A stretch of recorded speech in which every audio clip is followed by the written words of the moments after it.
एक घने जंगल के पास बहती नदी में एक चालाक मगरमच्छ रहता था। उसी जंगल में एक चंचल बंदर आम के पेड़ पर रहता था। दोनों में दोस्ती हो गई। बंदर रोज मीठे आम तोड़कर मगरमच्छ को खिलाता।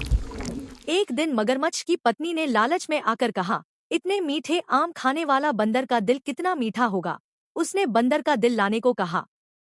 मगरमच्छ बंदर को अपनी पीठ पर बैठाकर नदी पार ले जाने लगा और सच्चाई बता दी। चतुर बंदर बोला, अरे, मैं अपना दिल पेड़ पर ही भूल आया। मगरमच्छ उसे वापस ले आया और बंदर तुरंत पेड़ पर चढ़ गया। मगरमच्छ शर्मिंदा रह गया।